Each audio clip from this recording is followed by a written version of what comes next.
You are now listening to the Protestant Libertarian Podcast.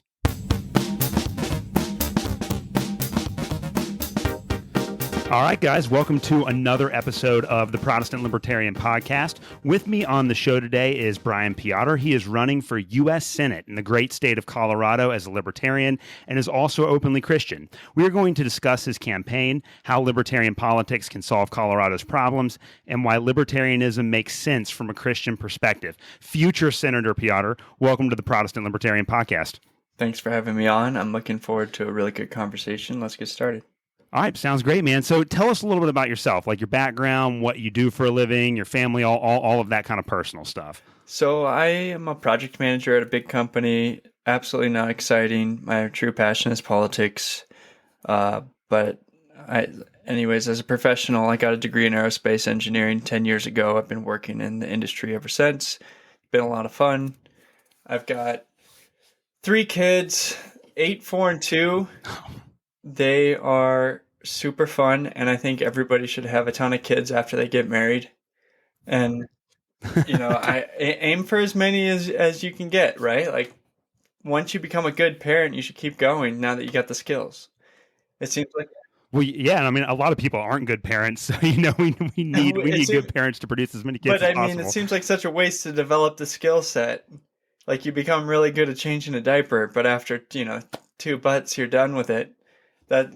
Keep going, man. But I am not you, so make your own decisions. But I encourage you to have as many kids as you can. And don't listen to these. Right, it's a beautiful libertarian take on parenting there. Don't listen to these overpopulation. The world is ending people. They're all wrong. We're here to be fruitful and multiply, and we're going to inherit the earth.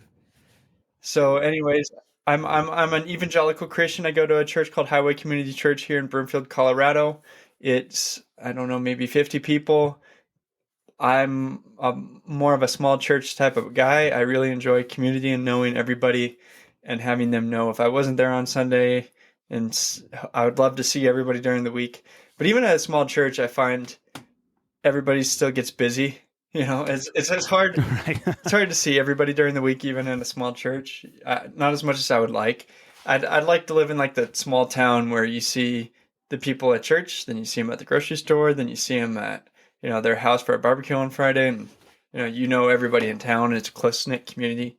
That's not where I happen to be. Jobs don't happen to be for aerospace jobs. Don't tend to be out in the boonies. But I'm open to that kind of job if you've got one. Especially in Colorado, so I can continue to be a senator. Right. Yeah, because I guess you do need to live there, right? So no matter what happens, you got to still live in the state.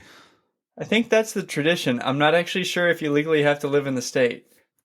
I know you don't for Congress.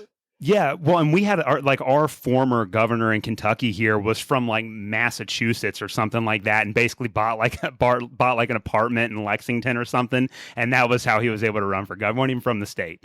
Well, you can run for any congressional district from anywhere as long as you're a U.S. citizen and you get the signatures. Really? Okay, so you just need you need signatures from the people in that particular district, and you can run. I mean, every state has specific rules. But as long as you follow those rules, you can live anywhere in the country. Oh, I had no idea. Okay, all right. So I guess that makes sense. But you're not likely to win. Right. Yeah, people know if you're an outsider. They can tell when you get on the campaign trail when you're talking about all the local heritage and all that kind of stuff. People can tell when you're being insincere. Yeah, I mean, in some districts matters way more than others because some districts nobody's from there, and some districts everybody's from there. Right. So it's just all a matter where it's at. Yeah. So like I'm sure LA, New York, no one cares if you're from there because no one else is either. Right. Well, I've said this on the show probably 100 times because I like to brag about it, but I live in Kentucky's 4th congressional district. So Rand Paul is one of my senators and Thomas Massie is my congressperson. So as a libertarian, it makes it very easy for me to pull the lever for the GOP where I'm living right now. But both of them have said before that while they fully embrace libertarian principles, it's just easier for them to run on the GOP ticket. So you're running for a Senate seat in Colorado specifically as a libertarian. What made you want to run as a libertarian instead of trying to go kind of like the GOP route? Well, I'll say first off, if I had Thomas Massie or Rand Paul or any of the Pauls running as the U.S. Senate candidate on the Republican Party, I would happily withdraw and endorse them. But the Republican Party of Colorado is not controlled by the Republicans. They're not controlled by anybody who's conservative. It's really sad, but it's become the moderate Democrat wing that can't win in the Democrat Party. And as a libertarian, I actually believed all the stuff I learned in school about constitutional limited government, and I would like to go back to that. As the only liberty-minded person on the ballot, my only option was Libertarian Party. I couldn't have won in the Republican Party. I'm too libertarian, and the Libertarian Party is exactly what I need now. It's like we're not fully behind being pro-life. We're not all Christians, but it's a significant. I don't know if it's majority or minority at this point. Maybe it's 50-50. But I feel very welcomed in the party as a Christian. All of the old atheists, like they're no longer around, or at least they're pleasant to be around, and we can get along. Yeah. And so in the state of Colorado, everybody gets a ballot if you're an unaffiliated voter from both the Republican and the Democrat primary, and you get to choose which primary ballot you vote in. The Democrat caucus this year ran unopposed. So if you got a Democrat ballot this year in the summer, you had no options to vote on. There was one person for each race, basically, like for 90% of the races. Oh, it's like the party just picked who they wanted, basically. Yeah, at the caucus, they picked who they wanted, and then nobody opposed them. Wow. Many of them incumbents. On the Republican side, it was at least a two-way, if not a three-way race for almost every race. So if you were an independent voter, picking up both of these ballots and looking at them, deciding which one you wanted to vote on, one has no options. It doesn't matter if you vote. The other one has a ton of options. So the majority of unaffiliated and independents, which lean, middle to Democrat in the state, voted on the Republican primary. I'll go ahead and venture to say that all of the people that the registered Republicans picked in their own primary lost. Yeah. Including the U.S. Senate candidate who shares no values with me. He's okay with red flag laws. He doesn't really understand what shall not be infringed means when it comes to gun rights. He's pro-choice. But it's just a big government Republican, not that much different than your other senator, Mitch McConnell. Yeah, yeah, we're not pro Mitch McConnell on this show, that's for sure.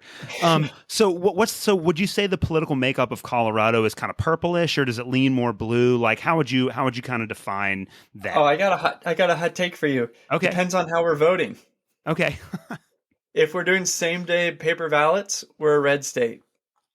But we have 1 month of voting and mail-in ballots. My county here in Broomfield had a 89% voter turnout, and we are a very blue county. So that's why we're super blue state, because there's an organization that's well funded and organized to go and collect ballots legally. Make sure they are turned in all legally, all above the board. It's just, you got a month, here's your list. Every Democrat on that list is turning in a ballot. To get to 90% voter turnout in a county is crazy. Yeah, that is. But had that been same day voting and down at 50% like the rest of the country, we'd be a red state. Yeah, because those are the kind of people that are going to show up on the day of the election. And since this is the birthplace of the Libertarian Party, Colorado, we are a very liberty-minded state. If you go outside of the blue dots of Denver and a couple other places like Aspen, everybody has got just don't tread on me flags and don't mess with me. I want the government out of my life. Like they're very libertarian outside of the big city. It's just that the big city kind of decides what happens in the state. Yeah. Well, I mean, and Colorado was one of the first states to legalize recreational marijuana, right? I mean, like one of the very first in the country. Yeah, well, it's still illegal federally. Yeah. Yep. So, I mean, since we're talking about laws, how about the fact that laws don't matter, right? Right. They're subjectively enforced. Very, So, very, very much so.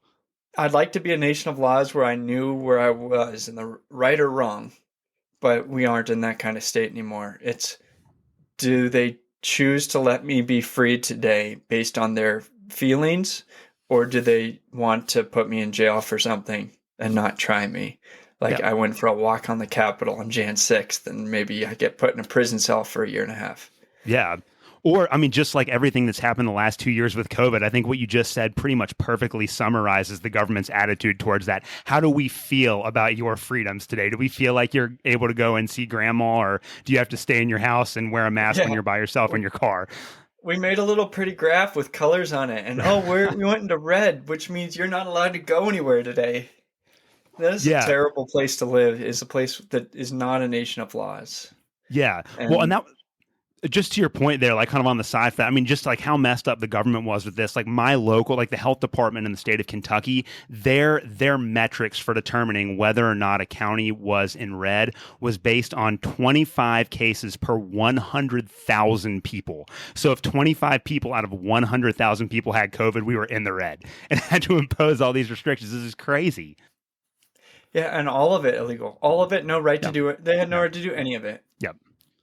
Well, There's a and that, freedom of movement, and that was just shut down. And it was done by Trump. Now, I'll say that yep. Trump did a lot of good things, or at least said a lot of good things. He was very wrong on COVID. You know, he let the statists go and shut down people's lives, and he did terrible things on COVID.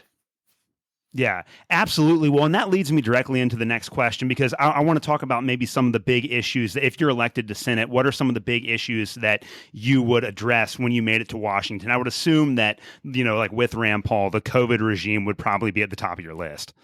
COVID regime, potentially, there's a war that's people are going to try to get us into at some point in the future with Russia or some proxy war next to Russia. I will do everything I can to stop that as the first and second priority. I don't want anybody in my family or anyone I know to go die in some foreign land for no reason that I can think of other than to enrich some people. If we're going to have a war, it better be something on our soil or near or reasonably threatening our soil. Like missiles have been launched or boats have left the dock and are headed towards LA, which in that case, maybe we still think about it, right? Like maybe you can have LA. I don't necessarily want to fight for them either. But Right. first and foremost, foreign policy. Second is I would look for judges who are constitutional, like based in the Constitution and actually believe in what it says. Maybe have read it once or twice. They can tell the difference between a boy and a girl, and they know that life begins at conception. That's a major part of being a senator is approving who gets to serve in courts large and small. And then after that, just vote no a lot, right? It's what else am I going to do? Yeah. They're going to put some giant bill called like the Inflation Reduction Act that causes inflation, and I'm going to vote no on it. That's straightforward, very easy to understand. Yeah. Yeah. Well, and I think too, it's crazy because like watching how people just like people in the media in particular, they just excoriate Thomas Massey for voting no. Like how could you vote against the CARES Act? It shows that the government cares about everyone that's affected by COVID. Well, that's another thing I want to ask you about too. Like all of these bills have extremely misleading names. Like as a senator, do you have any input at all in deciding how these bills are named, or is that just all done by the subcommittees? So and the things way the like Senate that? works is seniority. You don't get to do anything until you have seniority in the Senate. There's no meritocracy there. So we have senators who have served for 45 or 55 years. They get to decide what happens. So Yeah. if I were to get into the Senate, I will not be leading anything for a decade. and then I can fight my way up to some subcommittee. It's mainly a place for you to be able to exercise your ability to vote yes or no. And then second, and something that most people don't think about, is you are an advocate for people in your state who are being hurt by the government, this agency or that agency they're having a problem with. You show up to the Forest Service and talk to them about some farmer's problem. They're having some kind of dispute. You can help solve people's problems as the senator walking into their building. Most government bureaucrats do not want anything to do with the senator walking in their office to talk about some small matter, and they'll try to help you get it fixed. So yes, I'll get to go vote no a lot inside the building, but outside the building, I would be an advocate for liberty for individuals in my state who are being harassed or have disputes with the government, which is a huge number of people. Yeah. And what do you think? I mean, obviously COVID was a massive threat, and I completely agree with like what's happening right now in Ukraine. I had Lori Calhoun from the Libertarian Institute on a week ago or so, and just talking about like the military industrial complex and like just how insane like this push to give Ukraine weapons and money to fight Russia is. Like it's really serious. Besides those two threats, what are kind of the biggest ways that the federal government kind of keeps the people of Colorado down? Like how do they negatively impact your state? They impact all 50 states with energy policy, both in gasoline and power generation. There are huge costs in the form of regulations and taxes on every way that we move and power everything in this world. That is something that costs the poorest people in the country, the poorest people in Colorado, the most. They can't afford heat and they can't afford to drive. They might be making $30,000 a year, and if they got 10 cents a gallon, it means a lot to them, right? It's for you to be up on your high horse and say that I would like to make the world different in this way, unmeasurable, in the same way that the government fixed poverty with the war on poverty. And in the same way that we ended drugs with the war on drugs, we're going to fix this planet's temperature if you just give us your taxes and we pass these regulations. With this long track record of success, watch us fix the planet. We are so smart. Meanwhile, the poorest people in the country have to suffer, have to choose their thermostat degree by degree, balanced with maybe either debt or a limited amount of money in their bank account. That's cruel and inhumane. So how do you go about then? So if you're elected to Senate and you vote no on a bill like the Inflation Reduction Act or something like that, how do you go about messaging that to the people of Colorado that might think that it actually benefits them? As loudly and as often and in as very many locations as I can, in any way that they want to be heard. I'll write them emails. I will send them letters. I will go on the radio. Make your case heard. And I think that most people know that the name of the act is apparently the opposite of what it does. And if you ask any Democrat or Republican or Independent, Libertarian, do you think that the people in DC have your best interest in heart? They'll all say no. 95% of them are going to say no, maybe more. Yeah. The other 5% are confused about the question. Yeah. Well, and that's what's so crazy about this is that there is like in this country, the one thing that I think Americans are politically unified on is our hatred for Congress. Like everyone realizes that most of the people that are in Congress and in the Senate are horrible, horrible people. And so how would you go about trying to rebuild some of that trust other than just like being, clear and consistent with your constituents? I don't really want to build that trust. I would like to dismantle it and get a lot more people out of Congress. If that includes me, that's fine. I'm not in there yet, but I think everything needs to change first before we can work on building trust. We got a little bit further to go down. You go all the way down to the foundations before you start rebuilding a building. You don't just tack on structural wood here and there. Like that's kind of what we have now is the Constitution was an idea that's still there, mostly ignored. Our agencies act on their own. They have Yeah. budgets that grow every year. They can't be stopped. We need to stop them. We need to bring them back down to the foundations and start over. And how would you go about taking on an organization like the CIA? Because I think you and I are probably both going to agree that the CIA might be the world's greatest terrorist organization at this point. How do you go taking on those kind of entrenched deep state bureaucracies? So I think that the strategy has to follow the current thing, the narrative that everybody hates. The FBI has made a mockery of itself in the last few weeks. Take the opportunity. Go after the FBI hard.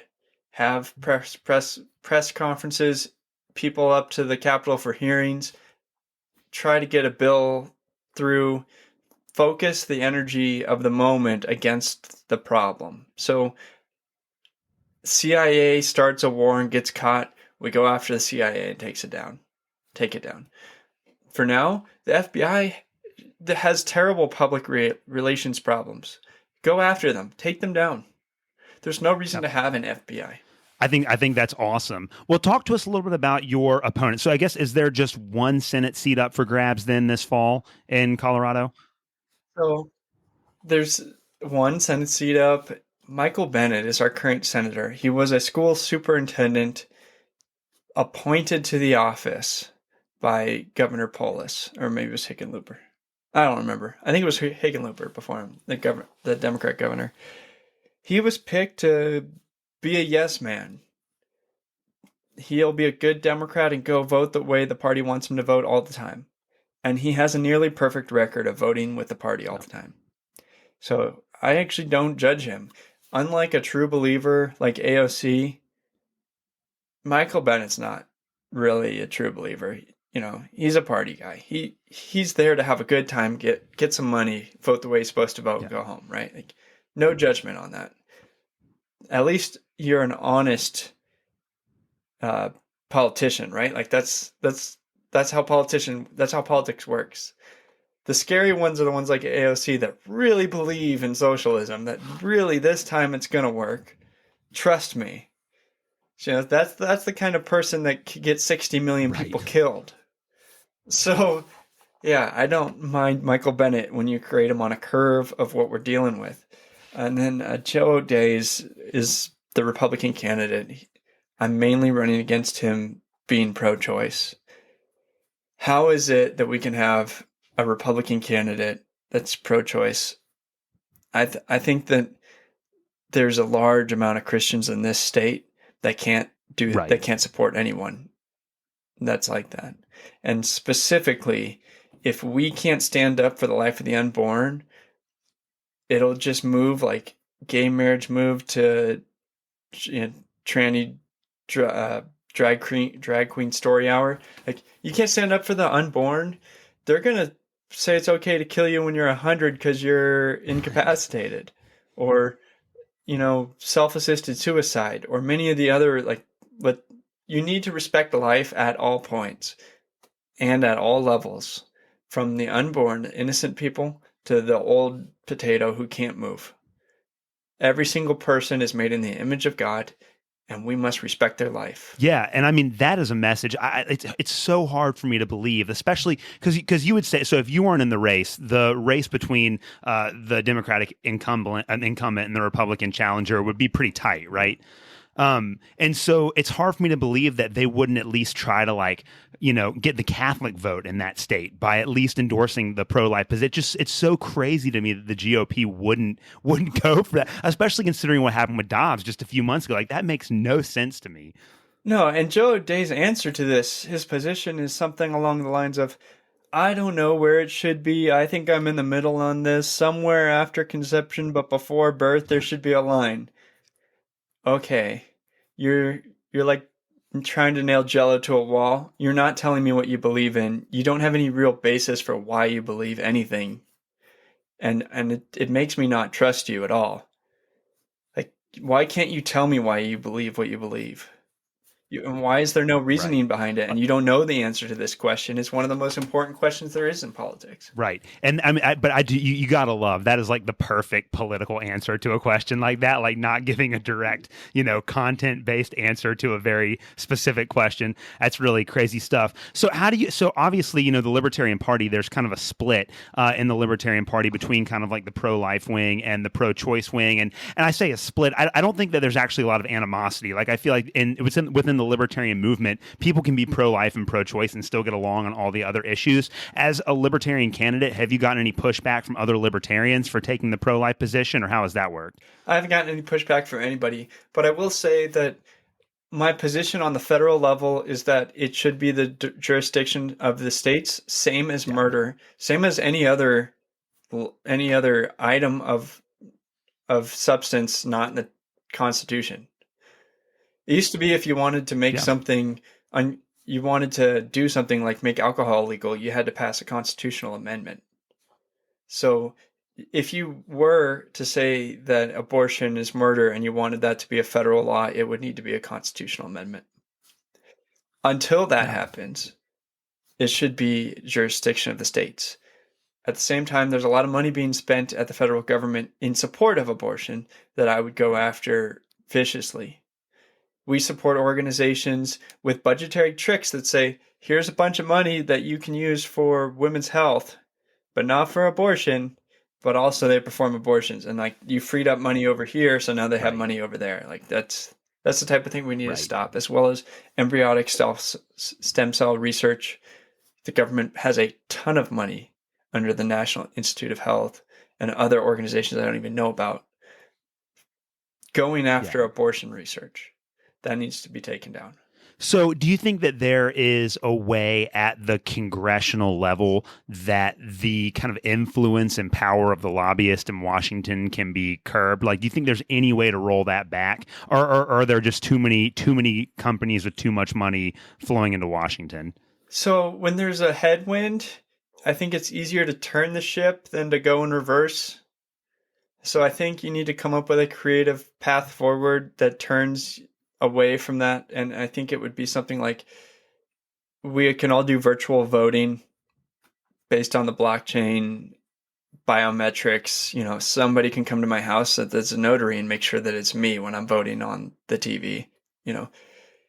Send all 435 congressmen to their individual areas, because that will at least make you pay for travel, and the lobbyists can't be everywhere at once. It's convenient when everybody's in Washington and away from their constituents to go out to dinner and spread your gospel of why S&P 500 company X deserves this regulation, right? So you can at least make it harder on them by distributing the leadership. There's no reason we have to go to a Capitol anymore. This isn't 10 years ago or even 20 years ago where, internet Zoom technology wasn't great. There's nothing we couldn't vote on from our office at home. Yeah. Plus, I would imagine that saved the taxpayer a lot of money. Those buildings are pretty big. I'm sure it costs quite a bit to maintain them. We can turn them all into museums. Yeah. Right? The public can go there. There's no more security issue because there's no more famous congressmen running around or senators. We can make money off of those buildings that people want to go see. All the traffic can go down in the city of DC. There'll be a lot less reason to go to DC, and that would be a good thing. Yeah, I totally agree with that. So as a libertarian, how are you promoting your campaign? I know that you're obviously registered with the National LP, and I'm going to put a link in the show notes here to where people can go and donate to you through the LP's website and everything like that. How are you getting your campaign message out to the voters of Colorado? With the help of the state and national LP party and Libertarian Party has been very helpful. I'm going after all the free media I can. I'm going on podcasts, I'm going on the radio, and then I'm trying to get my name in print. And outside of that, there are individual groups I'm reaching out to. This week I'm going to go speak at a Tea Party group. Awesome. There are, what do you call a Tea Party group, right? They've got libertarian leanings. Yeah. And they're probably unhappy with the status quo choice, right? So they're the perfect voter to reach out to. There are constitutional parties and like other types of liberty groups. I've got a list of about 100, and so far I've spoken at like 2, and I'm going after them all. But Yeah. I'll let you know how it goes. Yeah. So reach as many people in as many ways as I can. Individual endorsements, individual email lists, individual connections and referrals. Those are all useful as well. Yeah. And does the party, I would assume the party provides you with all of like the email list for all the registered libertarian voters in Colorado and things like that? They don't share the list, but they'll make emails on your behalf. Oh, cool. So Okay. they've sent out emails on my behalf. They've highlighted Cool. me. They've been very, very kind and generous to me and my campaign. Yeah. All right. Well, so obviously, like the two-party duopoly that we have in the United States has traditionally made it very difficult for third-party candidates to run. And, they control things like the Committee on Electoral Debates, and they make it very difficult for libertarians and like Green Party candidates and things like that to get spots on Fox and CNN. But that media landscape is changing, and obviously, it's a lot more decentralized now than it was before. Given that you can get your message out there on things like podcasts, or it's a lot easier to travel now than it's really ever been. Do you think that gives third-party candidates like you a better shot, at least at getting a fair hearing, maybe? I think that we've always had a fair shot. It's just that we haven't had a good story. For you to be covered, you have to have a good story. I'm working on it. I'm not saying I've got the great story, but I just had a hit piece done on me last week about election integrity because I joined a election integrity project. And, all press is good press. Yeah. Dude, I mean, a hit piece, that's the sign you've made it. If they're writing hit pieces about you, you're doing something right. Well, I mean, I would like a lot more hit pieces, please, if you're listening and you're part of the corporate media. That's just the first. But I'm going to be attacking a Republican on a genuinely, regularly Republican issue. That should open up the door to a lot of mainstream press to write about it. We'll see if they do, though. They might still ignore me. I'm going to try to do that. Yeah, but I really do think, again, I mean, if you, like I said, I just can't believe like with the Catholic Church and how well represented it is in American politics, like being able to attack the right from the right on abortion is just like a crazy big opportunity for you. I think it's really incredible. Yeah, and I talked to my pastor about this. It's a very dangerous, unrewarding thing for a pastor to get involved in politics and go out and endorse somebody, right? You get to take flack from a lot of people for no reward every time, right? And then you endorse that person, and that person is running for something in politics, and he could get caught, cheating on his wife, right? Like, and you don't know him from Adam. Maybe I could have a meeting with a pastor for an hour, but he still doesn't know me, right? I need to put his whole reputation on the line to endorse me. So pastors traditionally don't get involved in politics, at least not in the last 50 years. But if you go back to the beginning of this country, pastors decided elections. Famous pastors decided who won elections. And I'd like to get back towards that. Instead of media pundits or people on Twitter deciding who's popular, I would love it if pastors could get together and come out and say, strongly, this is the choice that we are going to vote for as an individual, not as a church. Like, I'm not representing my church right now, but everybody who knows me, I'm voting for them. Just to change the way that we can, change. Like, I don't know how to say this, but to mobilize the Christian people in this country for political good, because politics has been like a third rail in church, but politics is very interested in shutting you down if there's a hiccup or a cough or something. Right. So we need to be more active when we have the opportunity to be active, right? We are all given the right to vote. We should use it, and we should use it to follow a Christian, like we want a Christian government. We want Christian leaders. We want respectable pastors to become senators or something, right? We don't want it to be people like Joe Biden and his son. He does not represent me in this country. And since we have the opportunity, we should take advantage of it. It's like the parable of the talents.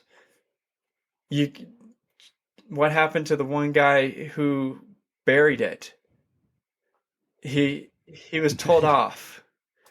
You should Yeah. take what you have and use it. And since we have political power in this country, we should use it for good too. Just like if you'd been given money or gold or, a group to lead or whatever you've been given, we need to use what we've been given to further the kingdom in every way and to grow in as many directions as we can. Yeah. Well, and I talked about this on an episode a few weeks ago, but there's an evangelical scholar named Thomas Kidd who wrote a book a couple of years back called Who is an Evangelical, which is just basically a history of the evangelical movement in the United States. And one of the points that he made is that the earliest evangelicals that were around, like during the time of the founding people like George Whitefield and things like that, they were all essentially libertarian. He doesn't use the word libertarians, but they all basically voted for pro-liberty candidates that would give the church the freedom to exercise their religious liberties, and for candidates that wanted to extend those freedoms to people that weren't evangelicals as well. And so that was one of the really interesting things that got out of that book, is kind of the original kind of political impulse for evangelicals is that libertarian drive to have a free society where everyone can share their values in the marketplace of ideas. I mean, is that kind of the thing that you're alluding to there? Yeah, and that's why the First Amendment starts off with Congress shall not or shall make no law. Yeah. Right. So when they shut down churches for COVID, that wasn't making a law. That was just calling it an emergency, right? And passing an edict. But that was a complete violation of that First Amendment. Like that supposed document that we follow apparently doesn't matter if, some people get sick. Yeah. And we should have had more churches stand up and stay open and say, come arrest us, come shut us down. We are the hospitals when the hospitals get overrun. We can take care of people. We're willing to give our lives to help people if they're sick. There should be nothing that stops us from meeting together. People still meet together in China, even if they're threatened with death, if they're not a part of an official church, which has like the edited version of the Bible. So in America, next pandemic, no churches should shut down. Yeah. I totally agree with that. And I want to get your take on this too. But like, I get the sense from talking to people at my church and just from speaking with other Christians that I know, really, I get a sense from talking to almost everybody in my life, even people that don't go to church on a regular basis, that most people are basically libertarian. Like when you press them on a lot of these political issues and say, hey, have you ever thought about it like this? Most people are like, oh yeah, well, a free society where the government doesn't take all my money and tell me what to do. It sounds pretty good. Do you feel like there is kind of a libertarian undercurrent in the church that we could tap into? And is it just a matter of the fact that we've just not been taught that there are other ways of looking at politics outside of kind of the Democratic and Republican, mono party? I'll separate it and say that we are Christians first, and we should not have any loyalty to anything outside of our church. I will be a part of a Republican Party or a Libertarian Party to further my cause, but I will easily leave it and go to a different one if we're not going the same direction anymore. And so if the Republican Party allows Christians to put people into office who are Christians, and then that's great. Do it. If the Republican Party is not going to be taken over and you cannot affect change, or even the Democrat Party, but you can, as a libertarian, go become a libertarian. It's a matter of results, not a matter of, party affiliation or group affiliation. And for me, ultimately, if I can cause the Republican to lose, and I can change the Republican Party in the state of Colorado single-handedly, or at least send them a message that says, you may not do this ever again, that is winning for me. I mean, I agree. I think the only way that these political parties ever learn is when they suffer some sort of political pain. Like they have to learn their lesson the hard way every time. It's when voters stop voting for them that they change their policy platforms. Right. And, there's no reason to be a Republican in Colorado. We have no we have no statewide offices. We have no power in this state. We are a minority and they can supersede us in every level. So what's the advantage? What are you getting out of being a Republican? They don't serve you in your values. They don't match you in the way you live your life, and they don't win. So go Yeah. be a libertarian, because you can have the right values in this party and be elected as an official. I'm sure that we can get some city council people elected and some county supervisors elected this next couple of years.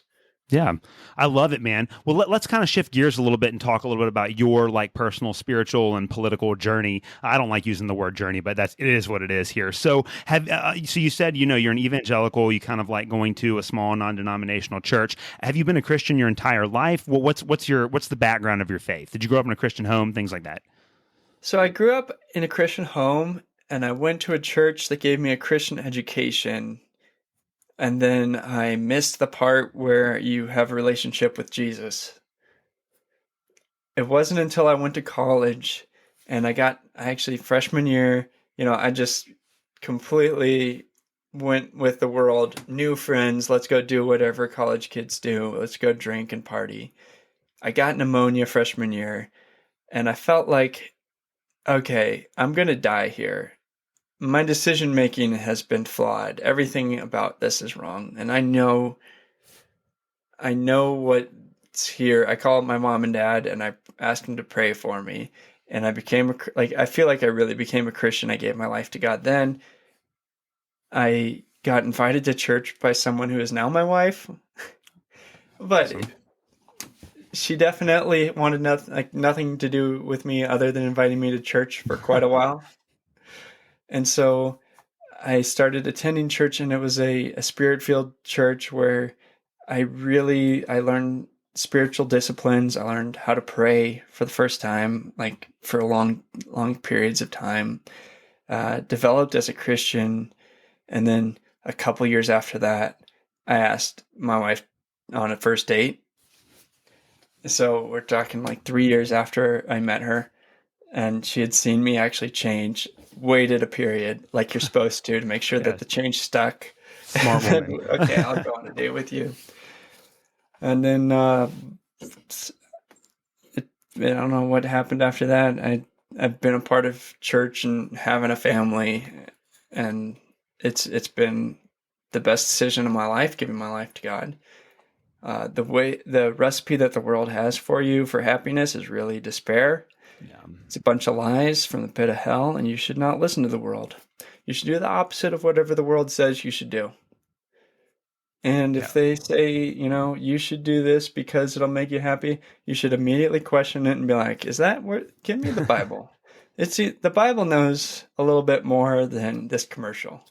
Yeah. And then in my libertarian journey, I was a part of the Ron Paul 2008 campaign, which was my freshman year, going into my sophomore year of college. And then I was a part of the Ron Paul 2012 campaign. And in between those two campaigns, I read Murray Rothbard, Milton Friedman, Hayek, just Rothbard. I read so much Rothbard. I've probably read like 4,000, 5,000 pages of Rothbard. It's so You know, good though. Man, Economy, and the State, took me 2 years reading 10 pages at a time, 20 pages at a time. But I did it. And I think I should go back and read it again because it's been 10 years and I read it slowly and I didn't understand everything. So I should probably go back and do it again. Yeah. I definitely don't pick up 100% of any book that I pick up. And so if it's a good book, I do like reading it twice, a couple years later, just to go through it again. I always learn way more the second time. Yeah. And then, a mixture of podcasts, Tom Woods and Mises University. I've become a very libertarian. I believe that the ideal society would be the Christian ANCAP society. That Uh, I really like that term, Christian ANCAP society. So talk to me about that and kind of the relationship between Christianity and libertarian philosophy, because I really do think that those two are incredibly compatible with each other. well, let's just start with like some original ideas, like thou shalt not steal. How's that fit in with the income tax? How do you reconcile the fact that you control the government as somebody who votes for the leadership? If I vote that we all steal from him for whatever reason, that putting the middleman in there does not prevent it from being stealing, right? Yep. So if I pay my friend to go steal from this other guy, I didn't steal. Oh, sorry, you did. You caused the action to happen. We control our government. The government steals from its people with taxes. The income tax is absolutely wrong. There are other forms of taxes like tariffs that would be way better, or purchase taxes that are optional. All taxation is some form of theft, but at least when you get to choose when you get stolen from, that's an improvement. You could take me to town philosophically, but ultimately, income tax is the worst. Having IRS agents audit your life at any point for the next 7 years, every year, like it's just this trailing on of like maybe someday I'll get a letter from the IRS where they're going to turn my life upside down, is horrible. Yeah. And the IRS is in violation of the Fifth Amendment because you have the right to remain silent. And they're asking you to testify against yourself. That's a good. I never thought about it. That's a good point, though. The courts will put you in jail every time if you present this argument. So I'm not telling you to take this argument unless you think you can convince a jury that might nullify the law for you. But they're requiring you to testify against yourself every single year. And that's in violation of the Fifth Amendment. So the income tax is the worst. How about I don't know. What's another topic, or what do you want to go next with that? Like, Yeah, well, I guess kind of with that too. Like, so for me, I was a libertarian before I knew what libertarianism was, because when I read the Bible, and in particular, like again, Matthew chapter 13, the parable of the wheat and the weeds, and there are just passages like that where we can't control what other people do. We have a responsibility to preach the gospel, and other people have a responsibility to respond, and that's about all we can do. I think that there's so much in there that opened me up to just kind of wanting to live in a world where you don't force people to make decisions that they don't want to make, and that we can't do that. Just kind of like that, like the theological relationship between that and then the libertarian philosophy of just allowing people to make their own choices. yeah, I agree completely. Yeah, and then I guess to put that in a question form, what do you think is the proper role or scope of the state? Would you consider yourself an anarcho-capitalist, or do you think that the federal government should be very small and that most of the decisions should be made at the local level? What is the proper balance between the state and freedom? I think a world where every single person respects each other's property and understands the rules of the civilization, and there's no crime. That's the ideal that we're all going to work towards. The fact is that world can't exist. People will steal. There will be evil. There will be malicious intent. There are people who want to kill you. And so how do you deal with that?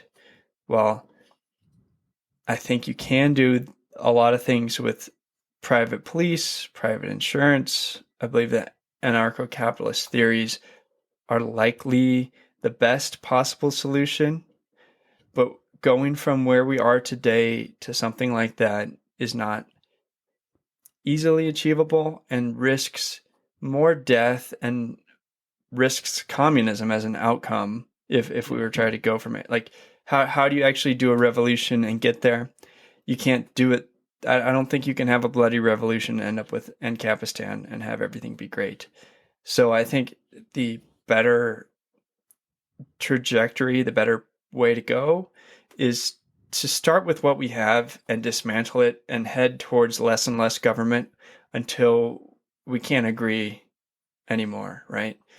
When all the liberty-minded people in the world have gotten rid of the federal government, except for us, maybe a small nuclear submarine force, and the individual states no longer take very much of your money, then we can all argue about what the next steps are going to be, and my grandkids could hopefully figure it out. Right. I do not want there to be a bloody civil war or revolution. 9 times out of 10, those end up with a statist authoritarian result. Yeah. So rolling the dice on a revolution is a bad idea. That's a bad gamble. The first Civil War ended up with a more authoritarian state. Yeah. We had a better country before the Civil War than after the Civil War, besides the fact that we killed all those people and people lost fathers and sons. Abraham Lincoln suspended habeas corpus. He printed paper money. He enacted the first conscription laws. He put people in, he suspending habeas corpus. He put people in jail for a long period of time and never gave them a trial. Yeah. Lots of precedents from the first Civil War, all done in the name of war. And another thing is, most people hold up the North as fighting against slavery because of the Emancipation Proclamation.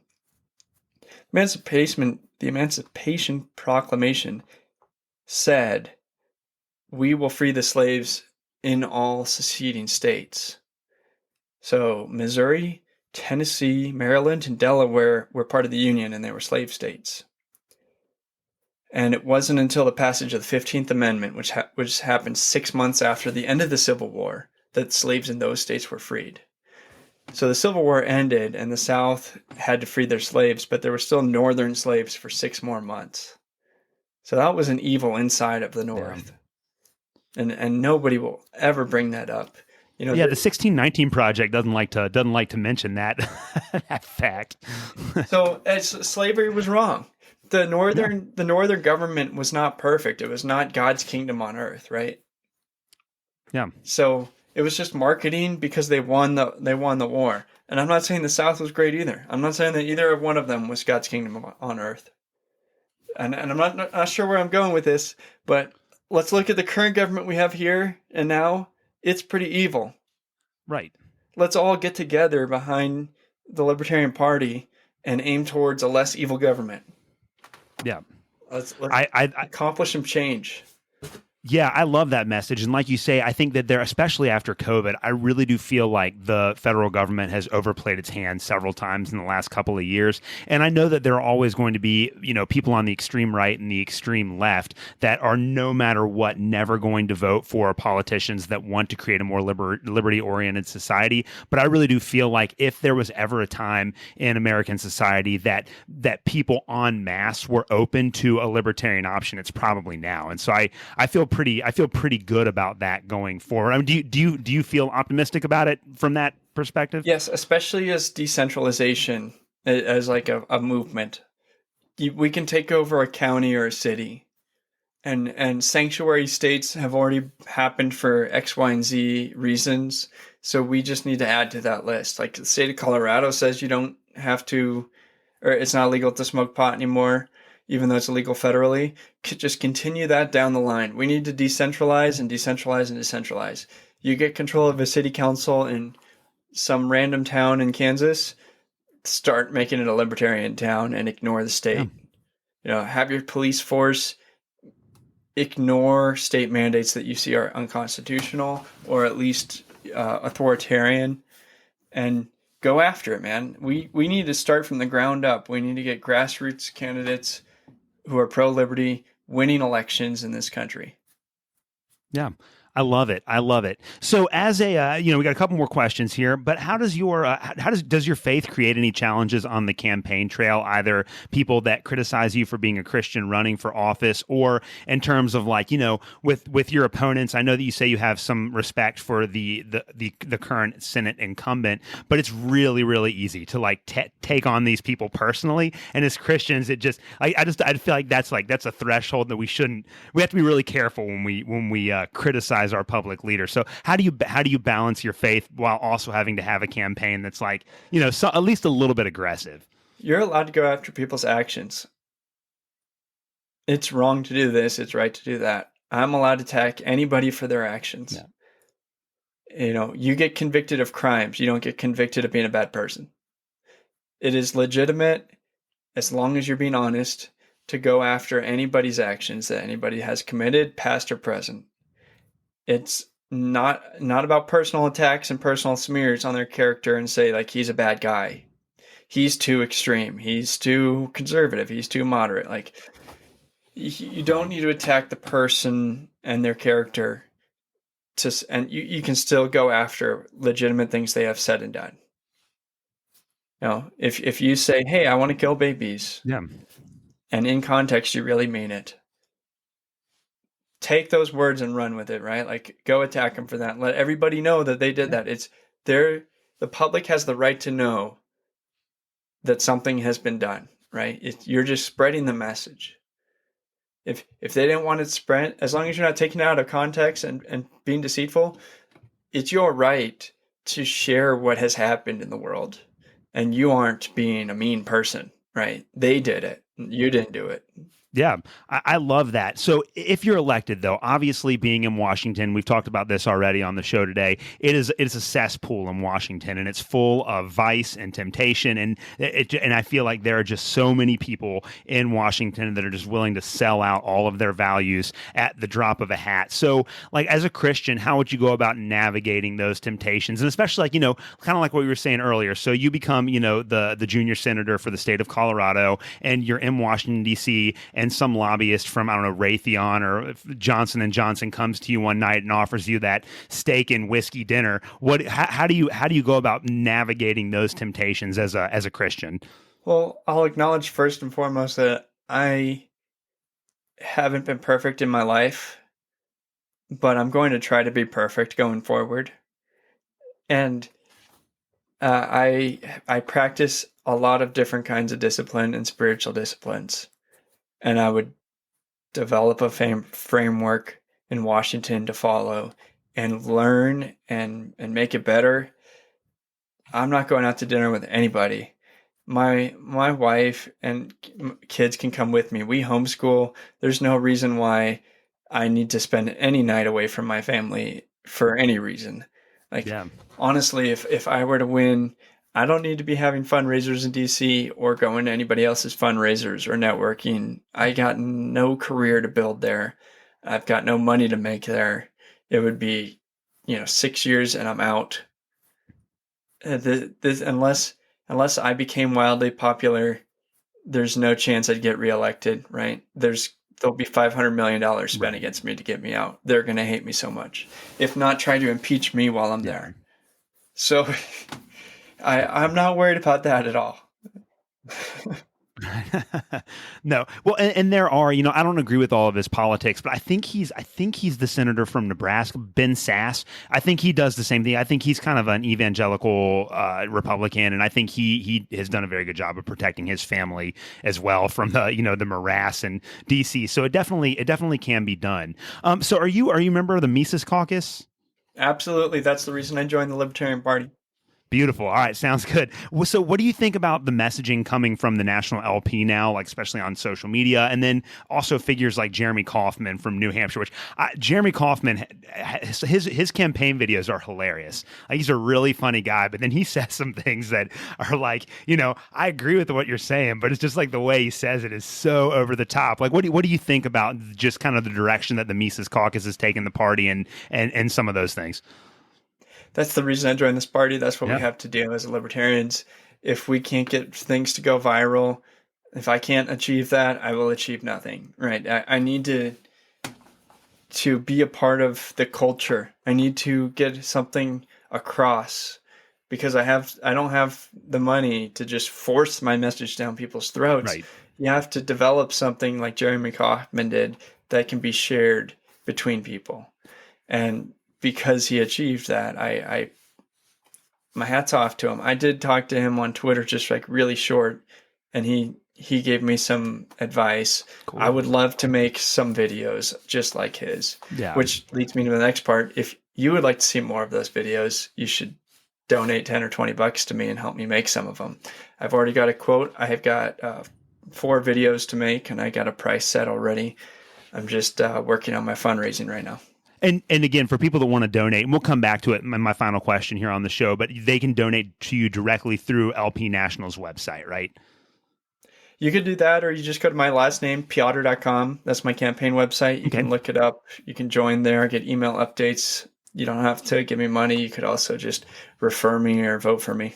All right, perfect. That I do want to talk to you real quick about that, because I don't have like a lot of friends that appreciate that Jeremy Kauffman video he made about the military industrial complex is one of the funniest campaign videos I've ever seen in my entire life.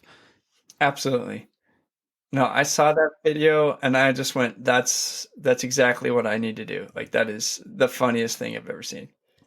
Yeah, and what's crazy about some of the negative response that he's gotten from that is that the entire point of the video is that the military-industrial complex is this evil system that has been responsible for the deaths of millions of people around the world. But the problem that most Americans perceive with it is that it's not like woke enough, you know.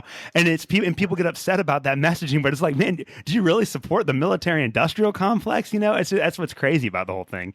And we literally have some guy dressed up with like a girl wearing a military uniform right now. I don't even remember what the name of the person is, like General something. It's like, that's literally going on. Yeah. That's literally what they're trying to do. The current government is just trying to be more gay while they bomb people. Right. Yeah, it's true. And everyone's like, oh, well, as long as they're more inclusive, it doesn't matter if we continue to kill Muslims overseas. Who cares? You know? Yeah. And I grew up Republican.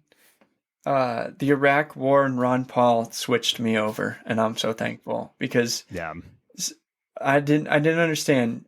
So a Saudi guy blows up a couple of towers, and so we invaded and then stayed in Afghanistan. And he left on like the second week. Osama bin Laden was gone. Yeah. But now the rest of this country is our problem. Like, that was so messed up. That whole thing. It made no sense. It never made any sense. I'll credit Joe Biden. He left. Yeah. He did it. He did. Now, he might have done it in the most incompetent way possible, but he did get him out of there. He did the right thing poorly, but he did it. So yeah. Not well done, but good job getting out. Yeah. No, I totally agree with that. So going back to the LP, who do you think should run in 24? What would be your preferred presidential ticket for the Libertarian Party?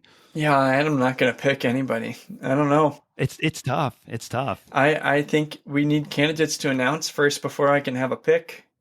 Somebody who wants to run and can raise money, spend it wisely, and be effective. Yeah. I want all the people who can fit that bill to want to run, do it, and then I'll pick behind that. Yeah. I would hate it because I would lose him as my congressperson, but if Massey flipped to the LP and him and Amash ran, I think that would be a dream ticket for me, you know, because both of those guys have a ton of experience. They have national name recognition, and they have basically flawless voting records in Congress. I don't know. It's probably not going to happen, but it'd be a cool thing to see. We definitely need Massey to stay in Congress. Yeah, we do. I would prefer he take McConnell's spot. Oh, that'd be so good. Become a senator from Kentucky. Be so good. That would be far more effective than a campaign for LP presidency and getting 5% and losing. Yeah. Yeah, I totally agree. But it is a worthwhile endeavor to be the LP candidate, to go out there and say what needs to be said and spread the message. Yeah. But honestly, the focus of the Mises Caucus and the Libertarian Party is not to win statewide races and national races, but to actually give us results on the local level. Yeah, it's more of a bottom-up approach than a top-down approach. It only matters if you win. Start where you have to start to win. So if that means you got to put national resources into local races and you turn out W's, that's where you start. Nobody starts from the big leagues. Yeah. And would you see in that context then, because I know that that's always been a debate within the Libertarian Party, would you see the national kind of the national campaigns as more of like an intellectual outreach event? Like like the national, like the presidential campaigns, like we know that libertarians are probably not going to win a national election, at least maybe not in 24, but they do have an opportunity to spread those ideas and kind of build the movement. Do you see that as being more of the goal of these state and national runs? The goal of a large run, it varies by the run, but for like the LP president, the goal is to go convert people into libertarians. You have an opportunity to make libertarians. Yeah. Funnel them into our organization, and then start directing them into their funds and their time into winning wherever we are currently trying to win. We're going to start at the local level, then we're going to move up. And state house, state senate is next. Maybe like we get a really great candidate who's really good at raising money and we can get a statewide office. We're going to work our way up, but we're going to be successful. Do you think that if the LP was able to either like flip one state gold in a national election or get like elect a governor of a state that was a part of the Libertarian Party, do you think that would change the conversation about the LP nationally? It would give us an opportunity. But what you do with an opportunity is what gives you your results, right? Like just because you're given the opportunity doesn't mean you can convert it. So I would hope that we could convert it if we are given that type of opportunity. We win, we double down and go harder, and we gain, right? Let's not go backwards. Let's focus on making gains, taking one step at a time. Perfect. Well, you've kind of already alluded to this, but as we get ready to wrap this up today, why should Christians vote for the LP and not for the Democrats or the Republicans? Because I'm the only Christian candidate. I'd like you to pick between me and me. And if you want to pick for a non-Christian, then you go right ahead. I totally disagree with you, though. I think that's wrong. And if you have any questions about me or have any direct, what would you do in this? And what do you think about this? And what do you think about this Bible verse? Email me, reach out to me on my website. I will respond to you. There's no campaign manager or group of people between you and me. We can have this conversation. That's awesome. So for people that want to get in contact with you, contribute to the campaign, learn more about you, how can they do that? www.peotter.com. Spelled just like it's on the title of this podcast, probably. Hopefully. All right. Perfect. And what I'm going to do is once we get this show up, I'm going to put links to all of that on the show notes so the listeners will be able to follow that and hopefully contribute to campaign. Do you have any closing remarks for us, Brian, before we leave today? Anything you want to leave the listeners with? Just like Ron Paul once said, an idea whose time has come can be stopped by no man.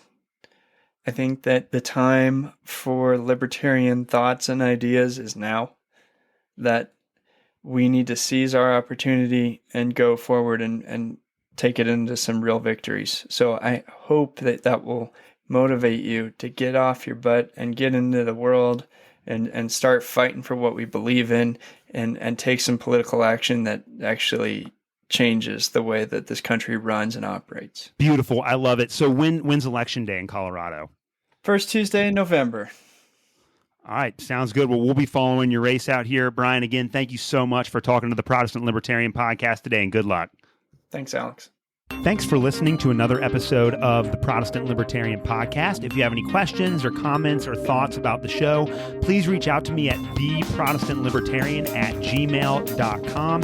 You can also follow me on Twitter @ProLibertyPod. Again, you can follow me on Twitter @ProLibertyPod. You can also support the show by leaving a rating or a review on your favorite podcast app. Thank you guys so much for listening, and we'll see you next week.